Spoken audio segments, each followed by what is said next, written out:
Hello friends, मी अश्विनी गावडे तुम्हा सर्वांचं माझ्या यूट्यूब चॅनलवर स्वागत करत आहे, ज्याचं नाव आहे स्टोरी ऑफ द पॅशन. मित्र हो, मागच्या व्हिडिओमध्ये आपण तूच माझा सोबती या कथेचे भाग 3 पाहिले होते. आता आपण पाहणार आहोत भाग 4. पण त्या अगोदर ज्यांनी अजूनही माझ्या यूट्यूब चॅनलला सबस्क्राईब केलं नसेल तर प्लीज सबस्क्राईब करून घ्या, म्हणजे तुम्हाला कथेचे सर्व भाग ऐकायला मिळतील. चला तर मग कथेला सुरुवात करूयात. भाग 4. आपण मागच्या भागात पाहिलं होतं की अजिंक्य गावी जायची स्वप्न पाहत होता. त्याला गावाकडची ओढ लागली होती आणि थोड्या वेळापूर्वी सगळे त्याला जे चिडवत होते ते विचार त्याच्या डोक्यात फिरत होते. खरंच माझ्या आयुष्यात एखादी मुलगी येईल का, असं त्याला वाटत होतं. बरीचशी स्वप्न आणि आशा मनाशी बाळगून तो घरी जायला निघाला होता. आता पुढे विहा तिच्याच तंद्रीत घरामध्ये आली तर समोर त्यांच्या शेजारच्या मधुरा काकी बसल्या होत्या. हसण्याचे आवाज येत होते. लाखात एक मुलगा आहे हो, कमावतोही चांगला, इंजिनियर आहे, वर स्वतःची रूम सुद्धा आहे. सुखात राहील तुमची विहा त्याच्यासोबत. मुलगा अगदी सोनं आहे, सोनं. उंच आहे, गोरा आहे, धिप्पाड आणि धडधाकट आहे. मधुरा काकी तिखट मीठ लावून सांगत होत्या. आतमधलं बोलणं ऐकून विहा तिथेच थबकली आणि तिच्या कपाळावर आठ्या उमटल्या. ती आतमध्ये गेली. आई, बाबा, हे काय ऐकते मी? मधुरा काकी काय म्हणते? तुम्हाला सांगितलं होतं ना मी, माझ्या लग्नाचं बघायचं नाही म्हणून. नकोय मला कोणी इंजिनियर्स. मला नाही कुठल्या इंजिनियर सोबत लग्न करायचं. मला इतक्यात लग्न नाही करायचं, आणि जरी केलं तरी मी आर्मी ऑफिसर सोबतच लग्न करणार. माझा होणारा नवरा एक फौजीच असेल. माफ करा मधुरा काकी, मला हे स्थळ मान्य नाही. विहा चिडून म्हणाली. का उगाच सुखाच्या जीवाला दुखाचा बिब्बा घालतेस पोरी? काय खूळ भरवून घेतलेस हे? अगं त्या फौजींचा काहीच भरवसा नसतो. ते जेव्हा सैन्यात भरती होतात तेव्हाच ते देशाचे होतात. ते स्वतःला भारत मातेच्या सेवेत अर्पण करतात. मधुरा काकी थोड्या तिरसटपणे विहाकडे पाहून म्हणाल्या. कोण सांगणार या कार्टीला? नको ते खूळ डोक्यात भरले हिच्या. काय वेड लागलंय त्या फौजीचं काय माहीत. मनोहर नकारार्थी मान हलवत म्हणाले. तुम्हाला नाही कळणार बाबा, देशप्रेम काय असतं, फौजी काय असतात. स्वतःच्या जीवाची पर्वा न करता ते दुसऱ्यांच्या जीवाची पर्वा करतात. जर ते दिवस रात्र देशाच्या सीमेवर डोळ्यात तेल टाकून पहारा देत नसते तर आपल्या भारताचं नख सुद्धा कोणाला दिसलं नसतं. प्रत्येक भारतीयाला गर्व असला पाहिजे आर्मीचा, आपल्या देशाचा. एक दिवस छातीवर बिल्ला मिळवून काही होत नाही, तर देशप्रेम सदैव आपल्या मनात असलं पाहिजे, आपल्या नसानसात भिनलेलं पाहिजे. अहो, त्या दहशतवाद्यांनी आपला देश कधीच उडवला असता, पण आपले जवान आहेत म्हणून देश सलामत आहे. काय गरज आहे हो त्यांना आपलं घरदार बायका पोरं सोडून लांब सीमेवर जाऊन रखवाली करत बसण्याची? कोणता सणवार नाही, कोणता कार्यक्रम नाही, सगळे सण त्यांचे तिकडेच होतात. वीज वारा असो, थंडी असो, ऊन असो, ते कसलीच पर्वा करत नाही. किती अभिमान काम असतं त्यांचं. मी लग्न करेन तर आर्मीवाल्याशीच, विहा छाती ठोकपणे म्हणाली. शेवटच्या वाक्यावर ती भर देऊन बोलत होती. तुझ्याशी बोलण्यात ना काहीच अर्थ नाही. मधुराताई, तुम्ही या आता, आणि हो, ते मुलाकडच्यांना यायला सांगा, तेही उद्याच. मालन विहाकडे तिरका डोळा करत म्हणाल्या. विहा तंतनतच रूममध्ये गेली. इकडे स्टेशनवर त्याची ट्रेन येऊन थांबली. त्याचं लगेज घेऊन तो उतरला. त्याने इकडे तिकडे पाहिलं, त्याचं सामान उचललं आणि स्टेशनच्या बाहेर निघून आला. बाहेर येताच त्याने एक टॅक्सी पकडली आणि त्याचा ॲड्रेस सांगितला. खूप दिवसांनी तो त्याच्या घरी चालला होता. आजूबाजूचा परिसर पाहून त्याला खूप छान वाटत होतं. शेवटी आपलं घर, आपलं गाव, आपलं शहर प्रत्येकालाच प्रिय असतं. पण काय करणार, कर्तव्यासाठी, देशसेवेसाठी बाहेर राहावं लागतं. कधी एकदा घरी जातो आणि घरातल्यांना भेटतो पाहतो असं त्याला झालं होतं.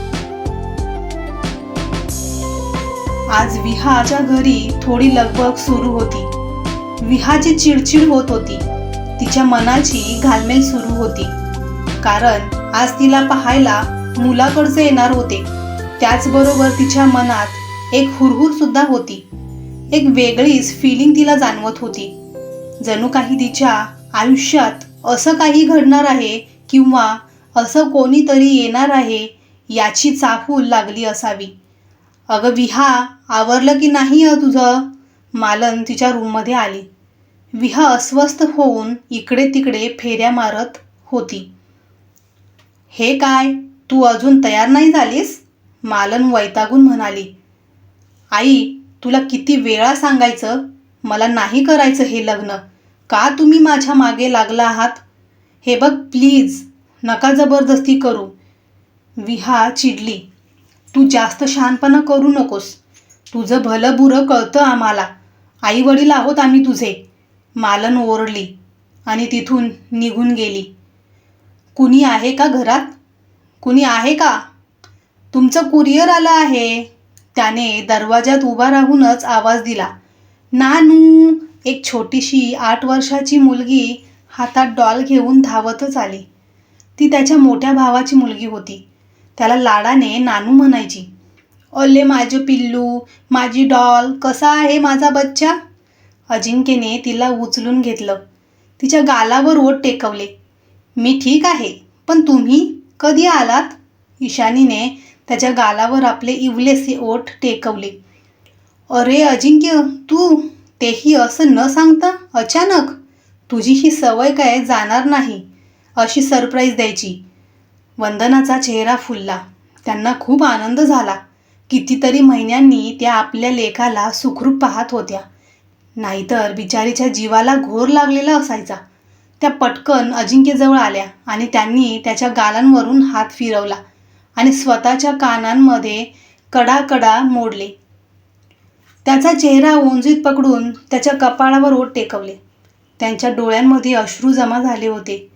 अजिंक्यने तिला मिठी मारली आणि तिच्या पाया पडला. सगळं प्रेम आईवरच उधळणार आहेस की आमच्यासाठीही थोडं राखून ठेवणार आहेस? आम्ही सुद्धा आहोत इकडे. प्रल्हाद हातावर हात ठेवून उभे होते. असं कसं बाबा? तुम्हाला कसं विसरून जाईन? माझ्यासाठी तुम्ही दोघेही पूजनीय आहात, वरच्या स्थानावर आहात. कारण तुमच्यामुळेच मी आज इथे उभा आहे. तुम्ही मेहनत करून मला इथपर्यंत पोचवलं. अजिंक्यने त्यांना मिठी मारली आणि त्यांच्या पाया पडला. फक्त आई आणि बाबाबरोबरच तुझं प्रेम आहे का? आम्ही कोणीच नाही आहे का? दिनेश पुढे आला. दादा, अरे तू तर माझा यार आहेस, तुला कसं विसरेल? मला माझी पूर्ण फॅमिली प्रिय आहे. अजिंक्यने त्यालाही मिठी मारली. अजिंक्य आल्यामुळे घरात वातावरण प्रसन्न होतं. तो फ्रेश होऊन सगळ्यांसाठी आणलेल्या वस्तू देत होता. तेवढ्यात त्याचा फोन वाजला. बोल रे घेवड्या, कसा फोन केलास? अजिंक्य हसतच म्हणाला. साल्या, तू घरी आलास आणि मला सांगितलं सुद्धा नाहीस ना? सूरज गाल फुगवत खोटं खोटं रुसत म्हणाला. तुला माहिती आहे ना, मी कधीच कोणाला सांगत नाही, अचानक धडकतो. अजिंक्य, बरं झालं तू आजच आलास. अरे आज घरात ना छोटी पूजा ठेवली आहे. पूजा सुरू आहे. मला आत्ताच कळलं की तू आला आहेस, म्हणून तुला कॉल केला. आत्ताच्या आत्ता इकडे निघून ये. मला कारणं नको आहेत. आत्ता आलो, दमलो वगैरे, इथेही येऊन आराम करू शकतोस. तुला काय इथे अवताला झुंपणार नाही आहोत आम्ही. सूरज तोंड वेंगाडत म्हणाला. तो गाल फुगून बोलत होता. तसं अजिंक्यने हसतच त्याला होकार दिला. तो त्याच्या घरी जायला निघाला. विहा, काहीतरी कर, नाहीतर हे लोक तुझी वरात काढूनच मोकळे होतील. नाही नाही, मला ना या कोणाशीही ऐऱ्या गैऱ्या नत्थू कैऱ्यांशी लग्न करायचं नाही. माझा नवरा माझा फौजीच होणार. विहा विचार करत होती आणि तिच्या डोक्यात एक कल्पना आली. तिने रूमचा दरवाजा आतून लावला आणि ती बाल्कनीतून ओढणी टाकून उतरून निघून गेली. बघतेच त्याला, येऊ देतच. कोण आहे तो? त्याला वाटेतच गाठते. त्याला सरळ सांगेन, माझ्याशी लग्न केलंस ना तर आयुष्यभर अवताला झुंपेन मी. विहा तावातावाने जात होती. अचानक तिच्या समोर कोणीतरी आलं आणि विहाचे डोळे चमकले. तिने इकडे तिकडे पाहिलं आणि आजूबाजूला तिला एक कलर दिली. तिने मागचा पुढचा कोणताच विचार केला नाही. समोरून येणाऱ्या व्यक्तीवर तिने बादली जोरात पलटी केली. यू स्टुपिड मूर्ख, कोण आहे? त्याने बाईकला करकचून ब्रेक मारला. काय होईल पुढे? विहाची आणि त्याची भेट कशी असेल? तुम्हाला स्टोरी आवडत असेल आणि खरंच जर देशावरती प्रेम असेल तर ह्या सुंदरशा स्टोरीला लाईक आणि कमेंट जरूर करा. कारण प्रत्येक भारतीयासाठी आर्मी आणि आपल्या भारतावर खूपच प्रेम असतं. थँक्यू.